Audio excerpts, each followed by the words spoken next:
Alice was beginning to get very tired of sitting by her sister on the bank and of having nothing to do. Once or twice she had peeped into the book her sister was reading, but it had no pictures or conversations in it. And what is the use of a book, thought Alice, without pictures or conversations? So she was considering whether making a daisy chain would be worth the trouble of getting up and picking the daisies. Suddenly, a white rabbit with pink eyes ran close by her. There was nothing so very remarkable in that, nor was Alice surprised when it seemed the rabbit said to itself, oh dear, I shall be too late." But when the rabbit actually took a watch out of its waistcoat pocket and looked at it and then hurried on, Alice started to her feet. It flashed across her mind that she had never before seen a rabbit with either a waistcoat pocket or a watch to take out of it. She ran across the field after it and was just in time to see it pop down a large rabbit hole under the hedge. In another moment, down went Alice after it. The rabbit hole went straight on like a tunnel for some way and then dipped down suddenly. Alice did not have a moment to think about stopping herself. She was falling down what seemed to be a very deep well. Either the well was very deep or she fell very slowly, for she had plenty of time as she bent down to look about her. First, she tried to make out what was ahead, but it was too dark to see anything.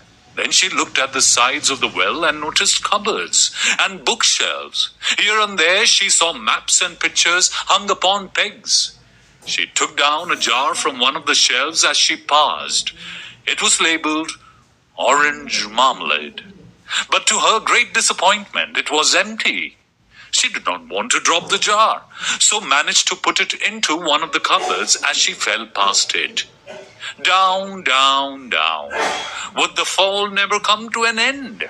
Alice felt that she was dozing off when suddenly, thump, thump, down she came upon a heap of sticks and dry leaves, and the fall was over.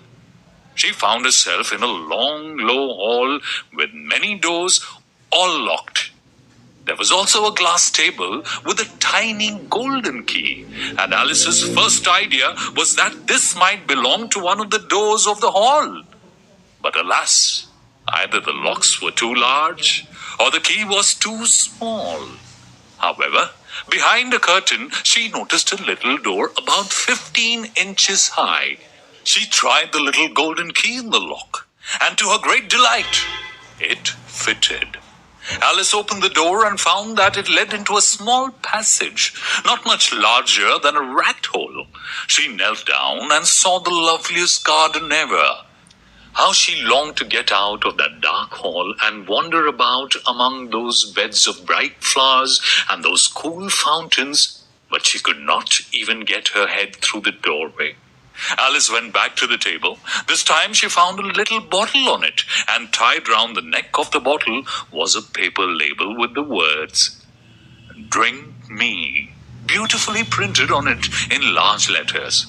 Alice decided to taste it, and finding it very nice, it had a sort of mixed flavor of cherry tart, custard, pineapple, roast turkey, toffee, and hot buttered toast. She very soon finished it off. "What a curious feeling," said Alice. "I must be shutting up like a telescope." And so it was indeed. She was now only 10 inches high, and her face brightened up at the thought that she was now the right size for going through the little door into that lovely garden. When she got to the door, she found she had forgotten the little golden key, and when she went back to the table for it, she was too small to reach it. Alice tried her best to climb up one of the legs of the table, but it was too slippery. And when she had tired herself out with trying, the poor little thing sat down and cried. Soon her eye fell on a little glass box that was lying under the table. She opened it and found in it a very small cake, on which the words, "Eat me," were beautifully marked in currants. "Well, I'll eat it, said Alice. And if it makes me grow larger, I can reach the key. And if it makes me grow smaller, I can creep under the door. So either way, I'll get into the garden, and I don't care which happens. She ate a little bit and said anxiously to herself, Which way? Which way? Holding a hand on the top of her head to feel which way she was growing.